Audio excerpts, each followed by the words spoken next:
Okay, friends, welcome to another edition of Justice Matters One on One. I am thrilled to be able to talk to somebody who's running for Congress from Illinois' ninth congressional district. And, I'm sorry, but I have to start with if elected, she's 26 years old now. If elected, I believe, and correct me if I'm wrong, Kat, she would be the youngest woman ever to serve in Congress in our nation's history. So, with that, you always have to start with the age of the candidate when somebody will make history if elected in that way. So, with that, let me welcome Kat Abu-Ghazaleh to Justice Matters. Thanks for having me.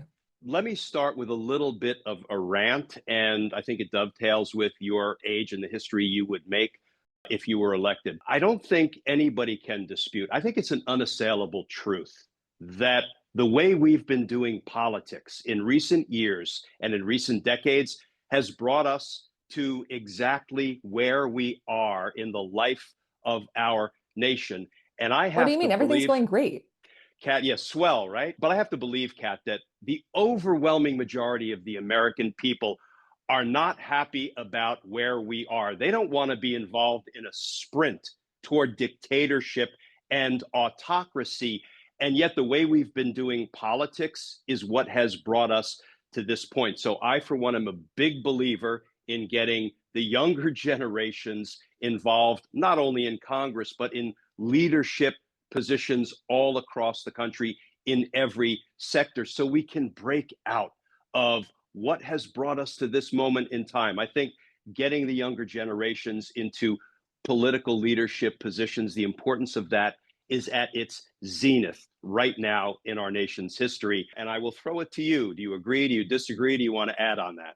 I think that, there obviously is the age issue, but I think it's less about age and more like about experiences.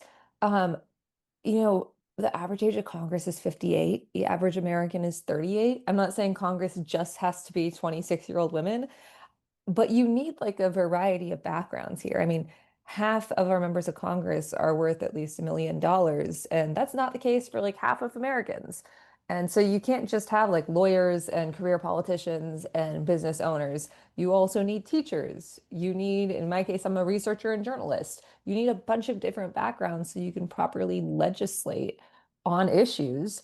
And if you haven't rented in decades, if you haven't had to worry about out-of-pocket costs maybe ever. If you haven't had to deal with school shooting drills, even your kids might not have had to deal with school shooting drills. It makes it really hard to legislate on this stuff. So you touch on the experience of somebody who is seeking elected office. Let me start with a question that I've asked literally hundreds of times in the context of interviewing folks who wanted to become federal prosecutors in the courts of Washington, D.C. My former professional home for decades was the United States Attorney's Office for the District of Columbia. I was fortunate enough to be on the hiring committee for 20 years, so I interviewed countless folks who wanted to become federal prosecutors. And after describing the rigors of what it really meant to be a federal prosecutor in DC, I would ask every applicant this question. And I think the same question is relevant to somebody who is about to or hopes to undertake the rigors of Congress, right? Not an easy job to manage or master. The question I ask is, what in your background, your upbringing, your life experiences, your work experiences have prepared you not just to survive the rigors of Congress, but to really thrive, to excel in representing, Illinois' ninth congressional district? It's funny because you talk about like the rigors, and I contacted Amanda Littman early on when I was deciding on the campaign, and she was like, okay, so you want to run for Congress. Do you want to be in Congress? And like I had a whole conversation with but my partner and our cat, and her response was meow. Um, of like, yeah, this is a big undertaking. And running, I've been like, how do people do this for decades? And the conclusion I've come to is even if they started out in good faith, a lot of them just stopped doing it well, which is like it's hard to do it well for years and years and years. As for my own experience, the reason I'm running is because I have been covering the far right for years, and now everyone that I've been covering as a researcher and journalist run our government. And I've gone toe to toe with these people. I have done work that has damaged, their reputations. Like it's, or not even damaged their reputations, just exposing what they say and explaining what they say. We don't have communicators or effective communicators in a lot of Democratic leadership. We don't, I hate how my computer does that, where it makes a thumbs up when I do this. Um, As long as that's the finger that's sticking up, all good, all good. But this is how we don't have a lot of effective communicators in Democratic leadership. And we also don't have a widespread literacy of the far right, of truly understanding the threat of the far right, how they operate, what conspiracy theories are, and how they proliferate. And additionally, we don't, like, when we do have, even if we had both of those things, I feel like the Democratic Party just doesn't really have a vision for the future beyond the status quo. And the status quo hasn't been working for a lot of us for years. And so, like, my big radical idea is that everyone deserves to afford housing, groceries, and healthcare with money left over to save and spend. And like, that shouldn't be radical. That's the bare minimum in most of our peer countries. But here, it's like some pipe dream. And so, between knowing how to fight the far right, I know how these people think and I know how to beat them, being an effective communicator, which I have been doing with my work, explaining right-wing narratives and how to combat them and the best ways to empower yourself or de-radicalize others. And, thinking, hey, maybe we deserve good things, which is something we're not taught really in the US. That's what makes me unique as a candidate. So let me ask you this. I suspect I know the answer. What do you think is the most pressing issue that is facing our nation at this moment in time? Authoritarianism. There is a fire in the house and we've got to put it out. I want us to have universal health care. I want us to stop letting corporations price gouge our healthcare, our groceries, taking away our housing in a housing crisis. But if we have a fascist in office that is doing everything he can to deploy our own troops against Americans, who is trying to circumvent law, who is trying to use his office for personal profit and throw the rest of us under the bus. We got to put that fire out if we want to redo the House. Yeah, and it's hard for me to understand how anybody can disagree that we are in this sprint toward dictatorship, autocracy, when Donald Trump said he intended to be a dictator on day one. And to finish out his quote, he said, but only on day one, to which I say, how many dictators relinquish power on day two after they've seized it on day one? When we see what's going on out in California, where he is violating the federal law, inarguably violating the federal law, trying to, militarize California. When that was last done 60 years ago by President Johnson, LBJY, to protect civil rights. And yet Donald Trump is doing it to trample civil rights. When you realize that in the legal cases, the Trump related litigation that's in court, there was just an analysis that Donald Trump's DOJ, his third rate lawyers, are losing 96% of the time. Take it from this old career DOJ guy. We don't lose 96% of the time. That doesn't mean the judges are lunatic judges. It means Donald Trump is doing illegal and unconstitutional shit 96% of the time with these executive orders and other actions he's taken. So let me ask you this. I agree with you. The march, the sprint toward autocracy is this an existential danger to the existence of American democracy. So what are the Dems not doing or not doing enough of or not doing well in Congress? And what would you do? I think a lot of this is so many Democrats are operating from an old playbook, one that's pre-Trump. Like in 2015, whether we like it or not, he took the old playbook, he shredded it into pieces and then trampled on them. And this is a new time in politics. There's different technology. We're at a different state of our country. And first off, they need to recognize that. Bad faith arguments, you shouldn't take those in good faith. I feel like a lot of times there's this feeling that we need to go to the right, we need to compromise. But their definition of compromise, mine is both sides get something and lose something. But it feels like for Democrats, it's like, well, they didn't cut off my whole hand, they still left me my pinky. And that's not compromise. That's not even mercy. Uh, there are a few things Americans like understand that Democrats won't be able to push through progressive legislation under Trump. Like we get that. But it doesn't mean that you just roll over. Like that's unconscionable. And so what they need to be doing is being loud am proud in the fight against fascism. We've seen in every authoritarian movement that when the opposition goes towards appeasement, it doesn't work. I mean, anyone that's taken a middle school history class understands that very basic fact.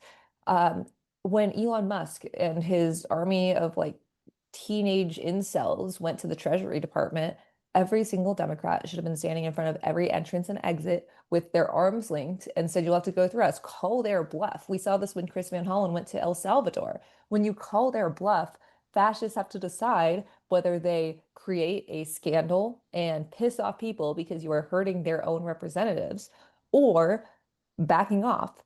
And a lot of times they back off. They're scared. These are weak people at their very core, and that's why they're trying to overcompensate with strength. Additionally, fascism goes for people who can't advocate for themselves. That's why 238 men, most of whom with no criminal record, were deported unlawfully to a concentration camp in El Salvador. They didn't have due process. That's just blatantly illegal.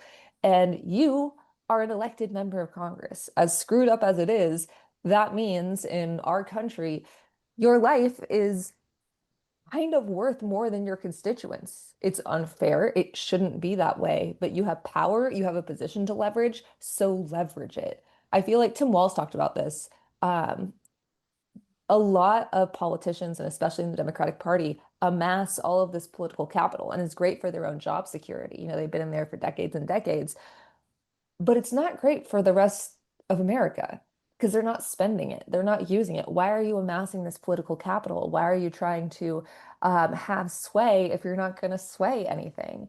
Additionally, you need to communicate better with your constituents. It is not voters' fault if they don't know what the hell you stand for, if they don't know what the hell you're doing. And that means like social media is not optional anymore. And if you don't know how to use social media, that's okay. You need to hire people who do. And I saw this as one of the credentialed creators at the DNC. Um, if you weren't immediately going with the party line, if you like even wanted to just, have a conversation about things, but not have every single talking point planned out ahead of time, you were not granted access. And as kind of the token Palestinian at the DNC, that became very obvious to me day one. I reached out or I've submitted this form to talk to a bunch of different surrogates. And I talked to many of them and they never received my request. And I talked to other creators who had very similar experiences. And so they need to understand that, authenticity in social media, media in general, commentating, it's not something you manufacture. You need to talk to people like they're normal.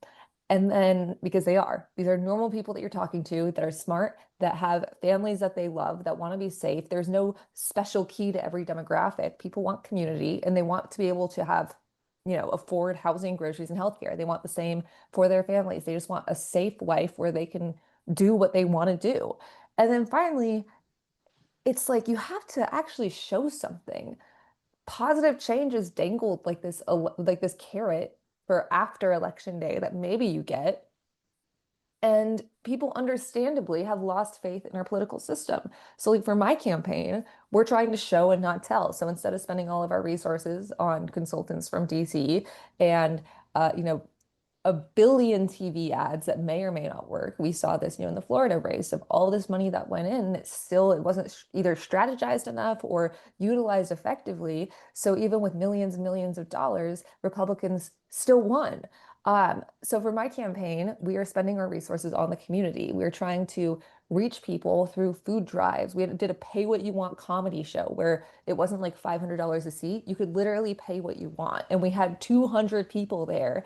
And it was like, I'd say, I don't know, half of those had never been to a political event ever. And about half of those had never even voted.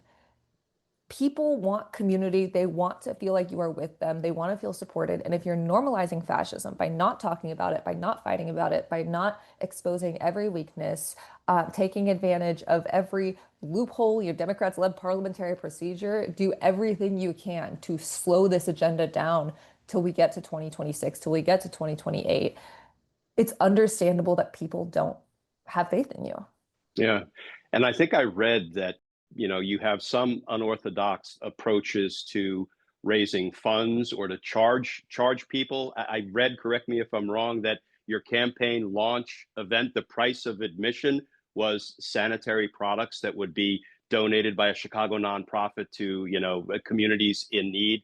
I read that and I said, it's not only good marketing and a good soundbite, but it shows a different approach and concern for something other than the money that will flow into your coffers. I'm not saying that it is viable on the financial front. I don't know anything about funding campaigns, but I think that's the kind of outside the box and empathetic thinking that will reap benefits to you. And I love your Yes. observation, Kat, about how career politicians seem to be banking or saving up their political capital. What, for a rainy day? It's raining hellfire on our nation right now, and my Amen. concern is that their calculation, not all of them, I don't want to paint with a broad brush here, but I will. Their concern often seems to be reelection. I recently talked to a friend who was an 8-term representative, now retired, and he said, Glenn, if I told you how much time each and every business day we spend working the phones for our reelection immediately after we get elected, that's a broken system in my view. It doesn't make for an effective legislator if that's what you're spending hours and hours every day doing. But let me ask you this, because we are always talking about, or often talking about, what are the Dems doing wrong? What are they not doing enough of?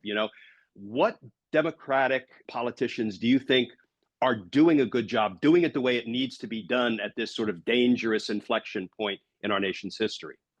I mean, I think most Americans or most Democratic Americans would point to, two, three of the same people. Like AOC and Bernie were packing stadiums in red states in non-election years because on their Fight Oligarchy tour, because people are sick of this shit and they talk like normal people. It doesn't sound like their message has gone through 5 different consultants.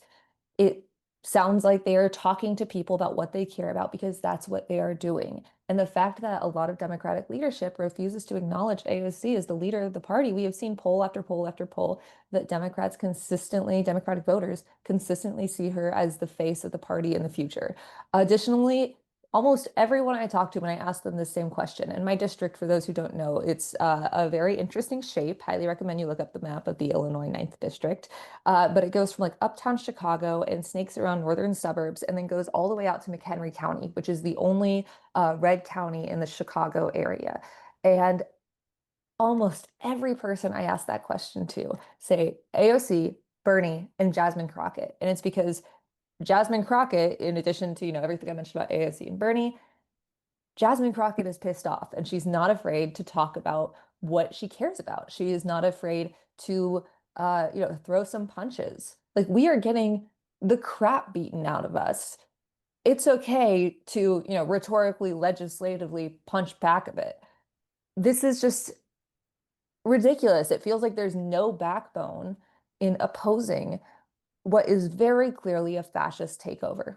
So let me turn the criticism a little bit back toward ourselves, we the people. What do you think the American people can or should be doing that we are not doing, that we need to do more of, that we need to do better? I think, like, as my background of, watching far right media and understanding how these media systems work, they are built to make us feel powerless. And that is one thing that like my campaign is very focused with, on the ground type of events. We do like beach cleanups. And the last one we had 40 people show up. And almost all of them told me they were like, I'm not at home doom scrolling right now. I'm picking up pieces of glass that like a kid could have stepped on, or I'm grabbing some plastic that a seagull would have eaten. And people want to and should be doing more things in their local community because that's where change starts. Everything starts local. Everything is political, but everything starts local. And Trump and his cronies want us to feel paralyzed. And I have felt that way. That's part of the reason that like I just got so sick of ranting to Ben and my cat. And I was like, you know what? All these things that I've said I wish politicians would do, I'm going to try them on my campaign. Like I know that I can make a difference in Congress with my background. And I want to lead by example and not just, doom scrolling, rage posting, and screaming into the void, or in some cases, not screaming into the void. I tried to use every connection I had to get Harris to talk to like a single Arab person publicly last election cycle. So people that aren't, everyone's fight is different. Not everyone wants to run for office, and not everyone wants to be public facing. Not everyone wants to have FaceTime with people all the time. That's okay. but helping your, neighbors, doing things right now, it's not only good as like a net benefit, but it also strengthens your community. I mean, this is one thing that I have consistently seen throughout my campaign is people showing up and being like, thank you for giving me something to do. We have these mutual aid shelves with a take what you need policy in my campaign office. And we've had dozens of people come to drop off toiletries, Narcan, food, clothes, toys, sunglasses, all of these things that people need, but it's hard to find consistent places, especially as they're being defunded by Trump to get them. Additionally, your Democrats talk about young men, how we're losing young men. And so we need to spend millions and millions of dollars creating Joe Rogan in a lab for the left. Um, it's really not that hard. People want to be respected, they want to be recognized, and they want community. And we currently, our culture punishes men for vulnerability. It punishes men for having community. It keeps us all isolated. And the right noticed that early on and capitalized on it on the internet. So for like our campaign, for instance, we have, a volunteer Discord server, which is what I like to call Slack for gamers. So it's essentially a free platform where you can create your own communities with different, little sub groups and things like that. That's where we mobilize a lot of our volunteers when we need them. And it's also where a lot of young men hang out. So the other day we had some furniture that we needed to build, some bookshelves and things like that. And I sent a message in the server and I was like, hey, does anyone want to help us do this? And we had like 6 guys show up within 20 minutes to help us build furniture. And they wanted something to do. They wanted to talk to people. They wanted to not feel alone. And they wanted to be in a safe place to do that. And it just really hit home for me that we as voters, as people, we're not given opportunities to have community anymore, especially since COVID. And when we seek those out, it's great, but we need to find those in the first place, and they're hard to find. And so I encourage everyone, if you're thinking, what can I do today? Maybe pick up some litter in your neighborhood. Maybe ask your neighbor what they need. Maybe look up like organizations around you that are doing food drives, that are doing like service work, or I'm really into crafts, and one of the best things I've learned in community is just like going to a knitting circle or learning a skill, going to a class for something. Stop doom scrolling. And it's so easy to say that and not, I still doom scroll sometimes, and I have to, Ben like takes my phone from my hand. Um, but the real world is real, and it's not, the internet's no longer optional. They're two spheres of life. But just remember that the real world is out there. Yeah, community matters. Community matters.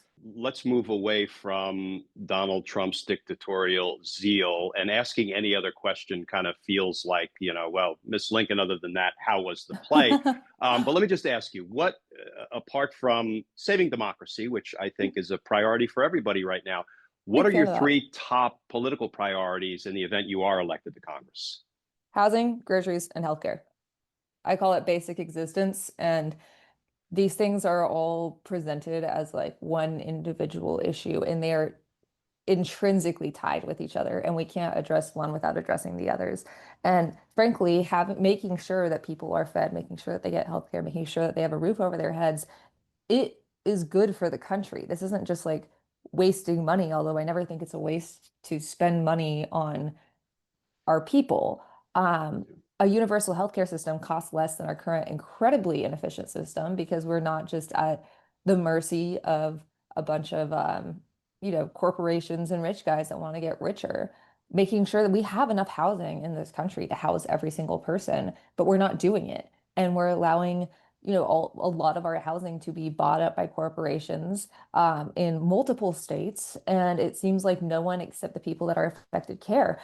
I'm a renter. I spend most of my income on rent, especially since running for office, because we were talking before we went on, but like a candidate salary, which you can take if you're a non-incumbent candidate, it's half of your income over the last 5 years, the average of that.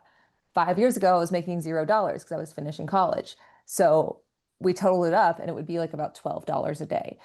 And that only makes running for office less accessible, but also it just like really showed to me, it's like, oh, cool. So now most of the money that I do have, which is in my savings, is going to rent. And the case is the same for so many Americans, especially young Americans. Um, all of these things are one and they're separate, but they are one.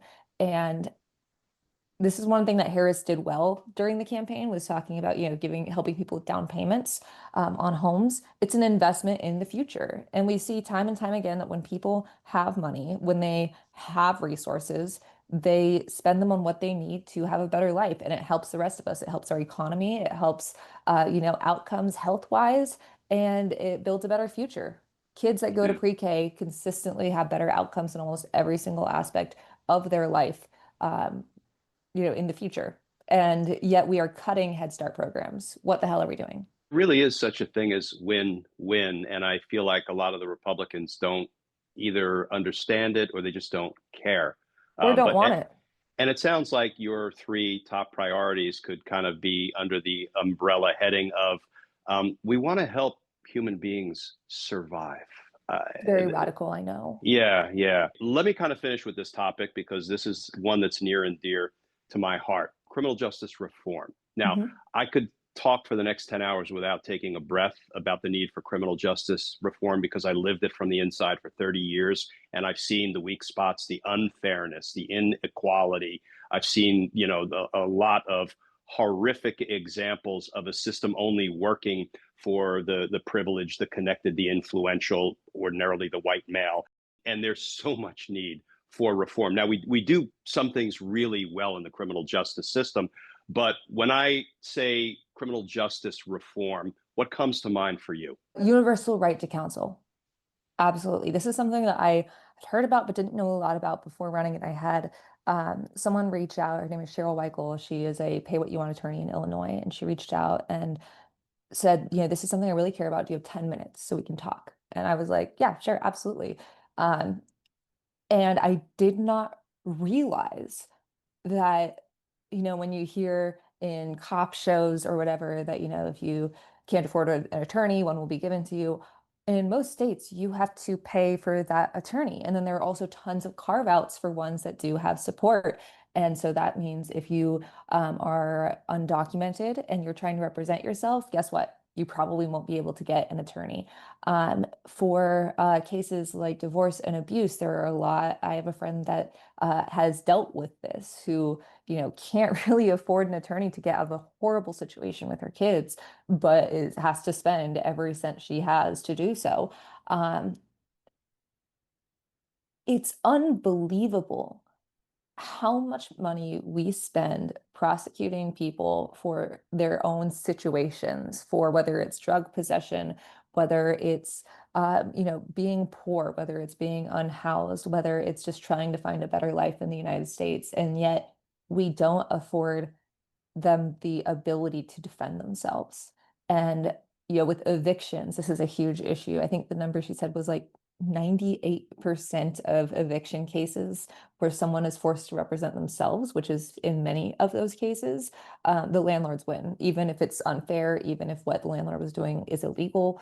Um, we need a universal right to counsel. And this was a big part of the progressive platform in like the 70s and 80s. And it's kind of just, especially in this century, become not even fringe, but an ignored issue. And I don't understand why. It seems like a basic human right. And especially when so many of us think it is, because what we've seen in the media, um, we need to be putting a spotlight on this.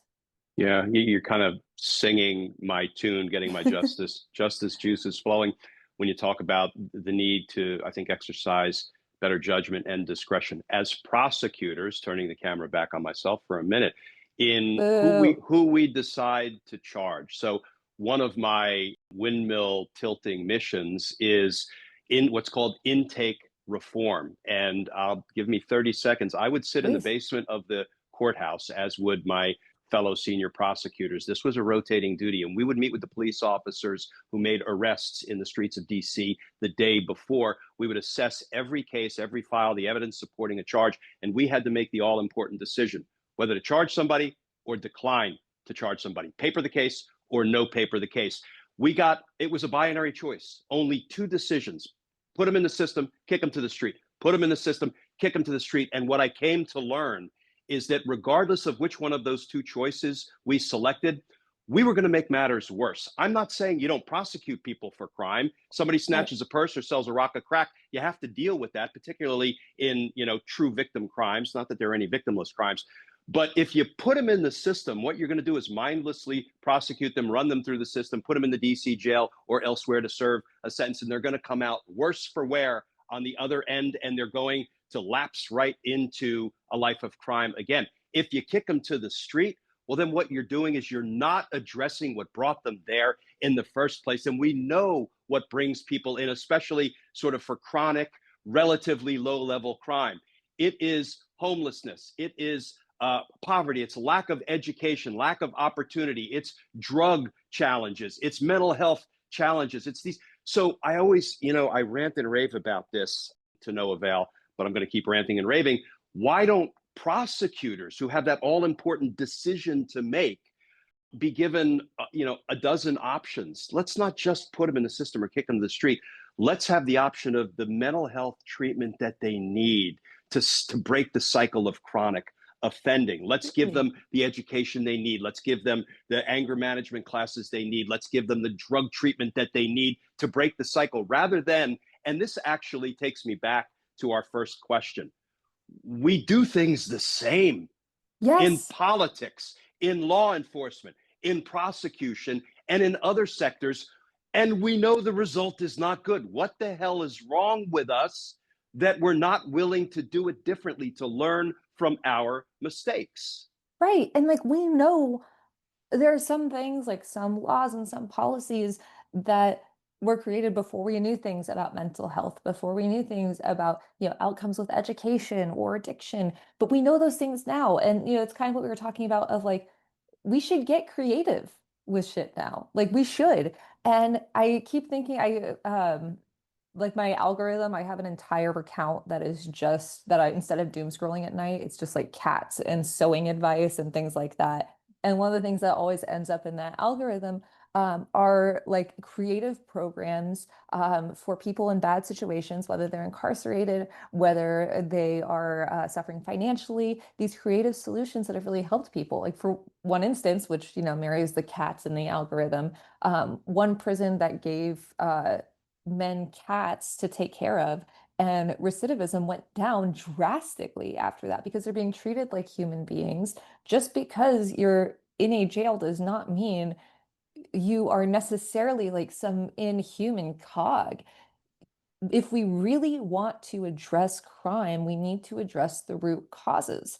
Punishing people and not treating them with dignity will never be like it just doesn't work. It's just inhuman. That doesn't think about like when I make my videos, I think about how I would want to be communicated to, like kind of the golden rule. And if you do something out of line, which we have all done in our lives, how would you want someone to treat you?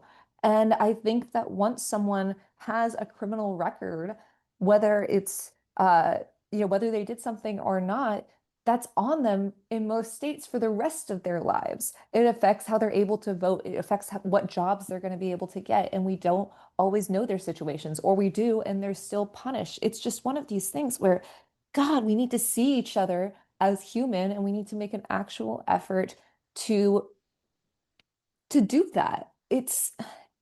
I could talk to you about this all day. Like I'm Yeah. getting worked up thinking about this because it's not fair. In high school, I was a Girl Scout. I was a Girl Scout from like, kindergarten till I graduated. And when I was living in Tucson, Arizona, we had a lot of programs where we spent the money from the Girl Scout Council for things like there was one called Baby Camp where teen moms were able to go to our Girl Scout camps and learn parenting skills, and there would be daycare for their kids. And it was just like a really great program. We also had troops that were in juvenile detention centers.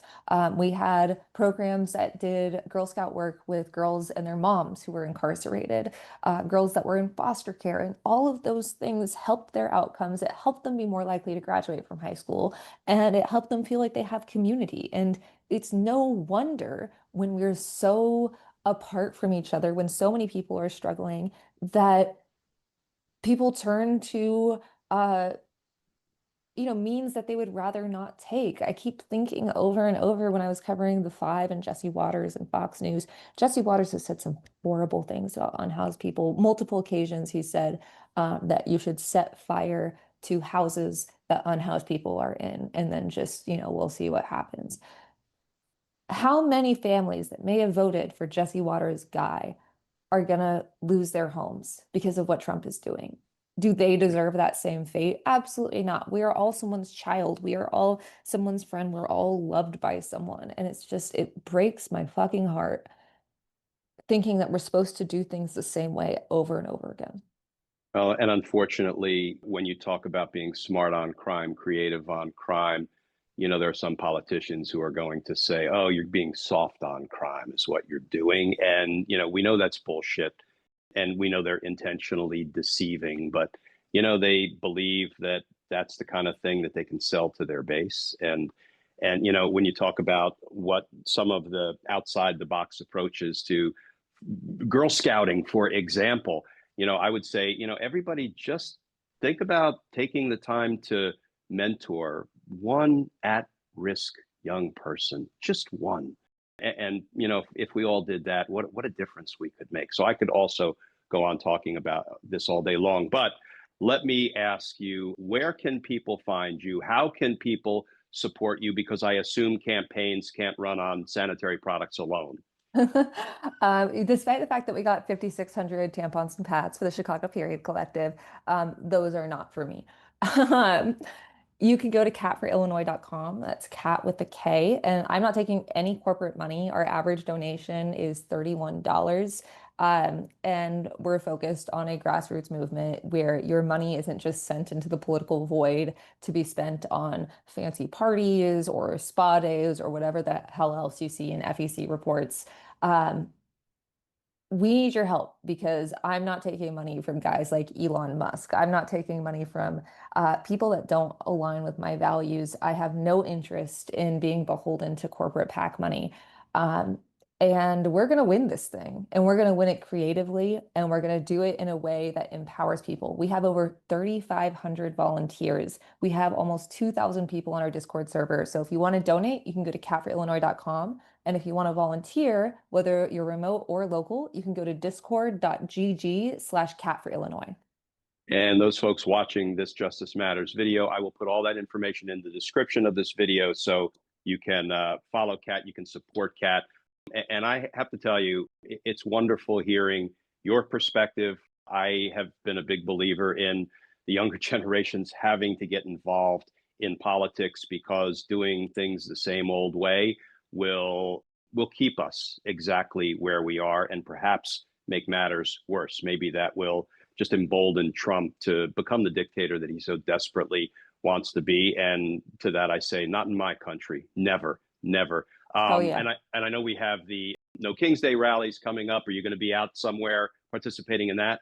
Yeah, so if you want to go find our events that we're doing, you can go to catforillinois.com/events. We're going to be at the Evanston one in the morning and then the Des Plaines one in the afternoon. And if you want to find one that's in your area, whether you're in the 9th District or somewhere else in the country, you can go to the No Kings website.